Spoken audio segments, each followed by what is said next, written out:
तो हेलो दोस्तों, हेलो साथियों। आज के इस क्लास में हम लोग समझने वाले हैं एक मोस्ट इंपॉर्टेंट चैप्टर के बारे में जिसका नाम है पॉजेसिव केस।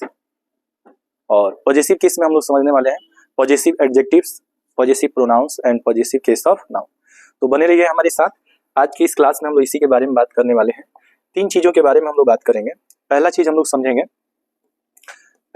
समझेंगे कि पॉजेसिव एडजेक्टिव्स क्या है, ठीक है। दूसरा चीज हम लोग समझेंगे कि पॉजेसिव प्रोनाउंस क्या है, और तीसरा चीज जो समझने वाले हैं वो पॉजेसिव केस ऑफ नाउन के बारे में हम लोग डिस्कस करने वाले हैं। सबसे पहले आपको बता दें कि पॉजेसिव एडजेक्टिव्स की अगर हम बात करें तो पॉजेसिव केस जो होता है ना, पॉजेसिव केस जो होता है इसको हिंदी में कहते हैं संबंध कारक। और ये किसको दर्शाता है? संबंध को दर्शाता है। किसको दर्शाता है? संबंध को। आप याद रखिएगा कि पॉजेसिव केस को दो भाग में बांटा गया है, एक पॉजेसिव एडजेक्टिव्स और एक पॉजेसिव प्रोनाउन।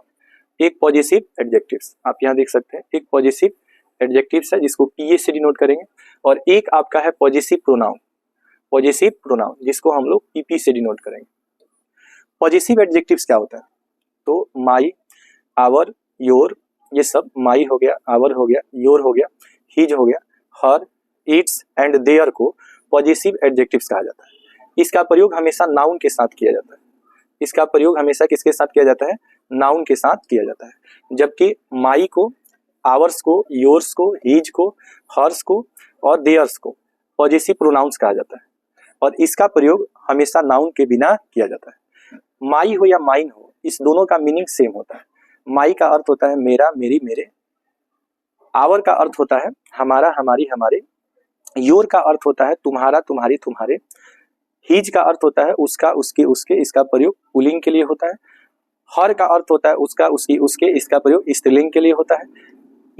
इट्स का अर्थ इसका, इसकी, उसके होता है। इसका प्रयोग जो होता है, इसका जो प्रयोग होता है निर्जीव के लिए होता है। और देयर का जो प्रयोग होता है उन लोगों का, उन लोगों की, उन लोगों के लिए होता है, ठीक है। तो इस दोनों का मीनिंग जो होता है वो सेम होता है। अब हम लोग समझने वाले हैं कि पॉजेसिव एडजेक्टिव और पॉजेसिव प्रोनाउन में क्या अंतर है। यहाँ पे आप ध्यान देंगे कि यहाँ पे हिज है और यहाँ पे भी हिज है। यहाँ हिज के बाद कोई नाउन नहीं है, इसलिए इसका नाम होगा पॉजेसिव प्रोनाउन। लेकिन यहाँ हिज के बाद वाच क्या है? नाउन है, तो इसको कहेंगे पॉजेसिव एडजेक्टिव। अर्थात आप ये बात याद रखेंगे कि जो my, our, your, his, her, its है, इट्स और देयर है, इसको हम लोग पॉजेसिव एडजेक्टिव्स कहते हैं। और इसका जो प्रयोग होता है वो हमेशा किसके साथ होता है? नाउन के साथ होता है। तो पॉजेसिव एडजेक्टिव्स का प्रयोग किसके साथ होता है? नाउन के साथ इसका प्रयोग किया जाता है। जबकि mine, ours, yours, his, her and their जो होता है इसको हम लोग पॉजेसिव प्रोनाउंस कहते हैं, और इसका प्रयोग जो होता है वो नाउन के साथ नहीं होता है। पॉजेसिव प्रोनाउन के साथ अगर आप नाउन का यूज कीजिएगा तो ये क्या होगा? गलत होगा। जैसे समझिए, यहाँ पे पेन क्या है? नाउन है, पेन नाउन है, तो यहाँ माई आपका पॉजेसिव एडजेक्टिव्स है। तो पॉजेसिव एडजेक्टिव्स के साथ नाउन का प्रयोग सही होता है।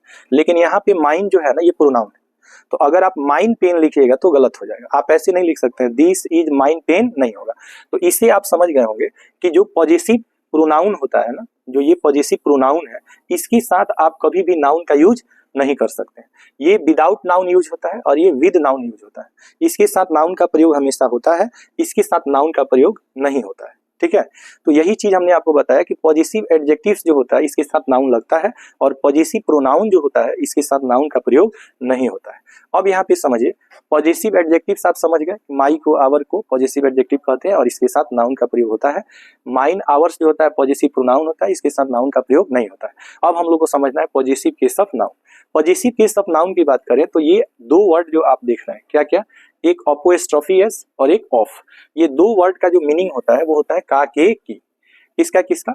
एक आपका अपोस्ट्रोफी एस का और ऑफ का। इसमें आपको सीक्वेंस याद रखना है कि जब आप अपोस्ट्रोफी एस का प्रयोग करते हैं तो आप सीधा सीधा लिखते हैं, इसका सीक्वेंस 1 2 3 होता है।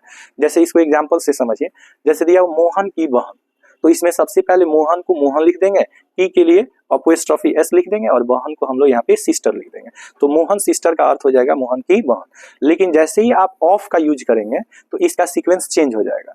ऑफ का जब हम यूज करते हैं तो पहले थर्ड वर्ड लिखेंगे, फिर सेकंड वर्ड लिखेंगे, फिर फर्स्ट वर्ड लिखेंगे। अपोस्ट्रोफी एस का यूज करेंगे तो first second third word use करते हैं। जैसे ऑफ का आपका प्रयोग करना हो तो सबसे पहले हम लोग दोस्त को लिखेंगे, तो दोस्त को हम लोग क्या बोलते हैं, फ्रेंड। अब यहाँ पे का के लिए हम लोग यूज करेंगे ऑफ, और यहाँ पे मोहन है तो लिख देंगे मोहन। तो द फ्रेंड ऑफ मोहन का अर्थ हो जाएगा मोहन का दोस्त। जैसे यहाँ पे अगर कोई भी आप नाम हो, जैसे सफा की सहेली हो या रुस्ने की सहेली हो, तो यहाँ पे आप सफा फ्रेंड लिख सकते हैं। ठीक है, अब एक चीज आप समझिए, जैसे आप लिखते हैं बिहार की राजधानी, बिहार की राजधानी, तो अगर आप जैसे ऑफ का यूज कर रहे हैं तो सबसे पहले राजधानी को आपको लिखना है कैपिटल। क्या लिखना है, राजधानी को लिखना है आपको कैपिटल। उसके बाद की के लिए लिखना है ऑफ, और बिहार को लिख देना है बिहार, कैपिटल ऑफ बिहार। जहां आप ऑफ यूज करेंगे वहां पे आपको द भी लगाना है। जहां भी आप ऑफ यूज करेंगे वहां पे आपको द का प्रयोग करना होता है। द को हम लोग आर्टिकल कहते हैं। तो ऑफ का प्रयोग हमेशा आर्टिकल जो है द के साथ किया जाता है, यानी ऑफ जहां रहेगा वहां आर्टिकल द आएगा। जैसे आप बोलेंगे पटना बिहार की क्या है, राजधानी। अब इसका ट्रांसलेशन क्या होगा, तो सबसे पहले पटना को हमने पटना लिख दिया, है तो इसमें हमने इच का प्रयोग किया। अब बिहार की राजधानी को बोलेंगे द कैपिटल ऑफ बिहार, तो Patna is the capital of Bihar हो जाएगा। पटना बिहार की क्या है, राजधानी है। गाय का दूध दिया यहाँ पे। अब गाय जो है ना ये आपका सजीव है, तो सजीव के साथ आप अपोस्ट्रोफी एस भी लगा सकते हैं और ऑफ भी लगा सकते हैं। सजीव के साथ आप अपोस्ट्रोफी एस भी लगाएंगे तो भी सही, ऑफ भी लगाएंगे तो भी सही होगा।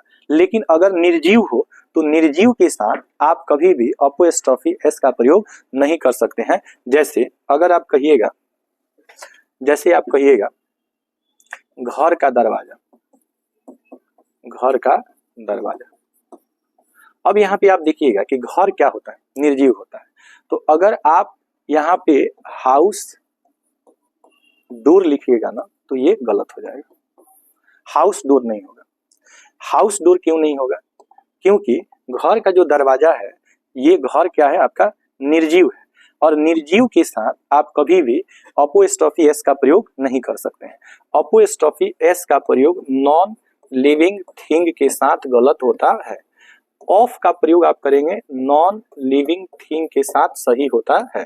जैसे घर का दरवाजा है तो दरवाजा को आप क्या लिखेंगे, डोर।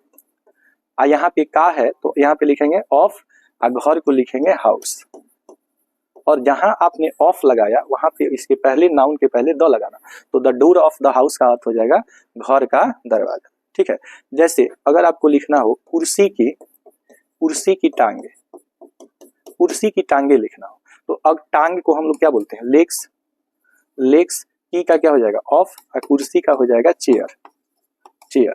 अब जहां ऑफ आएगा वहां क्या लगेगा द, तो the legs of the chair क्या होगा, सही होगा। The door of the house क्या होगा, सही होगा। लेकिन आप कुर्सी की टांग को आप ऐसे नहीं लिख देंगे चेयर्स लेग, चेयर्स लेग्स लिखेंगे, चेयर लेग्स लिखेंगे तो ये गलत हो जाएगा, क्योंकि कुर्सी आपका निर्जीव है, घर आपका निर्जीव है।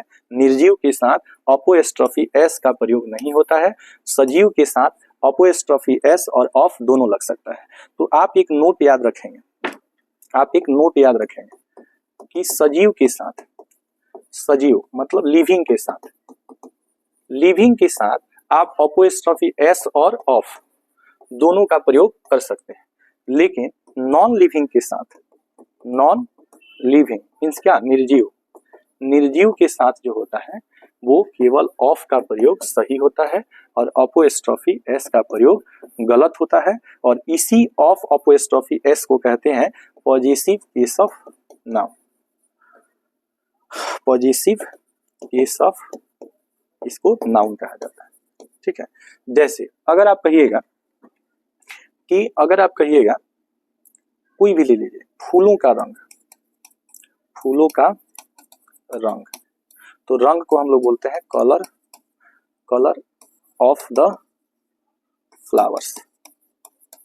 और जहां ऑफ लगाइएगा वहां क्या लग जाएगा, द लग जाएगा। ठीक है, बैलों की संख्या, बैलों की संख्या।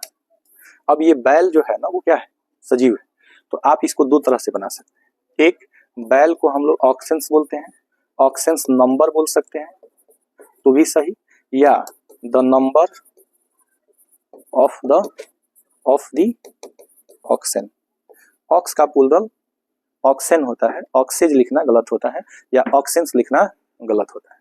ठीक है, तो आज की इस क्लास में हम लोग पॉजिटिव केस के बारे में बात किए और positive adjectives, positive pronoun and positive case of noun के बारे में बात किए। Thank you for watching this video.